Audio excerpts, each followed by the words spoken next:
ಕಾರ್ಯಕ್ರಮವನ್ನು ನಿರೂಪಿಸಿದರು. ಲೆಕ್ಕ ಸಂಶೋಧನಾ ಅಧಿಕಾರಿ ಶ್ರೀಶೈಲ್ ಕಡಿ ವಂದಾರ್ಪಣೆ ಮಾಡಿದರು.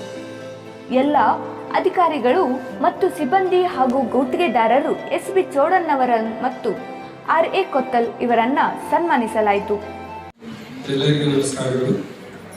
ವೇದಿಕೆ ಮೇಲೆ ಆಸೀನರಾದ ಸಮಾಜದ ಅಧ್ಯಕ್ಷರು ಹಾಗೂ ಇಂದು ಹೆಚ್ಚುವರಿ ಪ್ರಭಾವವನ್ನು ವಹಿಸಿಕೊಂಡಂಥ ಶ್ರೀ ಕಡಿವಾಳ ಸಾಹೇಬರೇ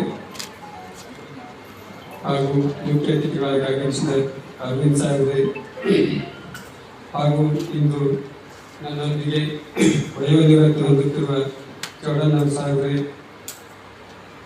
ಕೇಂದ್ರ ಕಚೇರಿ, ವೃತ್ತ ಕಚೇರಿ ಹಾಗೂ ವಿಭಾಗ ಕಚೇರಿ ಹಾಗೂ ಉಪವಿಭಾಗ ಕಚೇರಿಗಳ ಎಲ್ಲ ಅಧಿಕಾರಿ ಸಿಬ್ಬಂದಿ ವರ್ಗದವರೇ, ಇನ್ನಿತರ ಅಧಿಕಾರಿಗಳೇ ಹಾಗೂ ವಿಭಾಗ ಕಚೇರಿಯ ಸಮಸ್ತ ಸ್ನೇಹಿತರೇ, ಸಹೋದ್ಯೋಗಿ ಸಿಬ್ಬಂದಿ ಮಿತ್ರರೇ ಹಾಗೂ ಮುಖ್ಯ ಬಾಂಧವರೇ, ಇಂದು ನಿವೃತ್ತಿ ಹೊಂದುತ್ತಿರುವ ನನಗೆ ಮತ್ತು ನನ್ನ ಸಾಹೇಬರಿಗೆ ತಾವೆಲ್ಲ ಶುಭ ಹಾರೈಸುತ್ತಿರುವ ಈ ಸಂದರ್ಭದಲ್ಲಿ ಪ್ರಪ್ರಥಮವಾಗಿ ನಾನು ಎಲ್ಲರಿಗೂ ಹೃದಯಪೂರ್ವಕ ಧನ್ಯವಾದಗಳನ್ನು ತಿಳಿಸುತ್ತೇನೆ. ನನ್ನ ಪೂರ್ಣ ಸೇವಾ ಅವಧಿಯಲ್ಲಿ ನಾನು ಆತ್ಮೀಯತೆಯಿಂದ, ಪ್ರೀತಿ, ವಿಶ್ವಾಸದಿಂದ ಜೊತೆಗೆ ನನ್ನ ಕಚೇರಿ ಕೆಲಸಕ್ಕೆ ಸಂಬಂಧಪಟ್ಟಂತೆ ನಾನು ಹೆಚ್ಚು ಜ್ಞಾನವನ್ನು ಪಡೆದಿದ್ದು ಇದೇ ಕಚೇರಿಯಲ್ಲಿ ಹೇಳಲು ನನಗೆ ತುಂಬ ಹರ್ಷವೆನಿಸುತ್ತದೆ. ಈ ಕಚೇರಿಯಲ್ಲಿ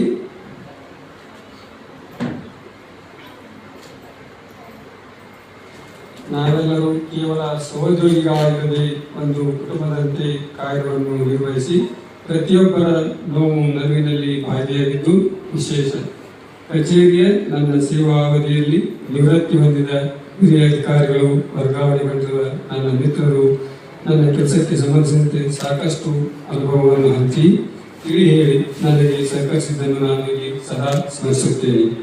ಜೊತೆಗೆ ಪ್ರತಿಯೊಂದು ಹೆಜ್ಜೆಯಲ್ಲೂ ನನಗೆ ಆತ್ಮಸ್ಥೈರ್ಯ ಹಾಗೂ ಧೈರ್ಯವನ್ನು ತುಂಬಿ ನನಗೆ ವಿನೂತಿಸಿ ನನ್ನ ಕೆಲಸಕ್ಕೆ ಸಹಕರಿಸಿದ ವಿಭಾಗ ಕಚೇರಿಯ ತಾಂತ್ರಿಕ ಶಾಖೆಯ ಎ ಸಾಹೇಬರು ಹಾಗೂ ಅವರ ಸಿಬ್ಬಂದಿ ವರ್ಗ, ಲೆಕ್ಕ ಶಾಖೆಯ ಲೆಕ್ಕ ಪರಿಶೋಧನಾಧಿಕಾರಿಗಳು ಹಾಗೂ ಅವರ ಸಿಬ್ಬಂದಿ ವರ್ಗ ಹಾಗೂ ಆಡಳಿತ ಶಾಖೆಯ ಮ್ಯಾನೇಜರ್ಗಳು ಹಾಗೂ ಅವರ ಎಲ್ಲ ಸಿಬ್ಬಂದಿ ವರ್ಗದ ಪ್ರತಿಯೊಬ್ಬರಿಗೂ ನಾನು ತುಂಬ ಆಭಾರಿಯಾಗಿದ್ದೇನೆ. ಅದರಂತೆ ಉಪವಿಭಾಗಗಳ ಎಲ್ಲ ಸಹಾಯಕ ಕಾರ್ಯನಿರ್ವಾಹಕರು ಒಳಗೊಂಡು ಸಹಾಯ ಸಹಕಾರ ನೀಡಿದ ಎಲ್ಲ ಅಧಿಕಾರಿ ಸಿಬ್ಬಂದಿ ವರ್ಗದವರಿಗೆ ನನ್ನ ಅನಂತ ಕೃತಜ್ಞತೆಗಳನ್ನು ಅರ್ಪಿಸುತ್ತೇನೆ. ಅದರಂತೆ ನನ್ನ ಕಚೇರಿ ಕೆಲಸಕ್ಕೆ ನನಗೆ ಸಂಪೂರ್ಣವಾದ ಬೆಂಬಲ ಹಾಗೂ ಸಹಕಾರ ನೀಡಿದ ನನ್ನ ಕುಟುಂಬದ ಸದಸ್ಯರಿಗೂ ಈ ಸಮಯದಲ್ಲಿ ಧನ್ಯವಾದಗಳನ್ನು ಹೇಳಬೇಕಾಗಿದೆ. ಇನ್ನು ಕಚೇರಿಯಲ್ಲಿ ಕೆಲಸವೆಂದರೆ ನಮ್ಮೆಲ್ಲರಿಗೂ ಒಂದು ತರಹದ ಒತ್ತಡ ಸಾಮಾನ್ಯ. ಆ ಒತ್ತಡವನ್ನು ನಿರ್ವಹಿಸಲು ನಾವು ನಮ್ಮ ಆರೋಗ್ಯವನ್ನು ಕಾಪಾಡಿಕೊಳ್ಳುವುದು ಇಂದಿನ ದಿನಮಾನಗಳಲ್ಲಿ ಅಷ್ಟೇ ಅವಶ್ಯಕವಾಗಿದೆ. ಅದಕ್ಕಾಗಿ ನಾನು ಯಾವಾಗಲೂ ನಮ್ಮ ಸಹೋದ್ಯೋಗಿಗಳಿಗೆ ಹೇಳುತ್ತಿರುತ್ತೇನೆ, ದಿನಾಲು ಯೋಗ ಮಾಡುವುದು ಉತ್ತಮ ಎಂದು. ತಮ್ಮೆಲ್ಲರಲ್ಲಿ ನನ್ನ ವಿನಂತಿ ಏನೆಂದರೆ, ಎಲ್ಲರೂ ಕನಿಷ್ಠ 30ರಿಂದ 45 ನಿಮಿಷವಾದರೂ ನಮ್ಮ ಆರೋಗ್ಯಕ್ಕಾಗಿ ಬೆಳಗಿನ ಸಮಯವನ್ನು ಮೀಸಲಿರಿಸಿ ಯೋಗಾಸನ ಅಥವಾ ವಾಕಿಂಗ್ ಮಾಡುವುದರಿಂದ ಇಡೀ ದಿನ ನಾವು ಲವಲವಿಕೆಯಿಂದ ಇರಲು ಸಾಧ್ಯ. ತಾವೆಲ್ಲ ಪರ್ಮಿಷನ್ ಕೊಟ್ಟರೆ ನಾವು 1ರಿಂದ 2 ತಿಂಗಳು ನಮ್ಮ ಹಾಲು ಖಾಲಿ ಆತಂದರೆ ಫ್ರೀಯಾಗಿ ಯೋಗಾಸನವನ್ನು ಹೇಳ್ತೀನಿ ನಮ್ಮೆಲ್ಲ ಸಿಬ್ಬಂದಿಗಳಿಗೆ. ಮತ್ತೊಮ್ಮೆ ನಾನು ತಮ್ಮೆಲ್ಲ ವಂದನೆಗಳನ್ನು ಅರ್ಪಿಸಿ ನನ್ನ 2 ಮಾತುಗಳನ್ನು ಮುಗಿಸುತ್ತೇನೆ.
Dharwadkar Lawn Function Hall, perfect selection for a lifetime relation. Dharwadkar Lawn Hall, good and beautiful hall. Let's celebrate your parties and events. Dharwadkar Lawn Hall, modern icon and luxurious venue, wedding events, engagement ceremony, birthday parties, school and college events or other events. Enjoyable atmosphere with high-tech security, parking available, memorable most visit Dharwadkar Lawn Hall near Patrapajja Mata, Yadwad Road, Dharwad. Contact 944-8359-741, 988-6391-733.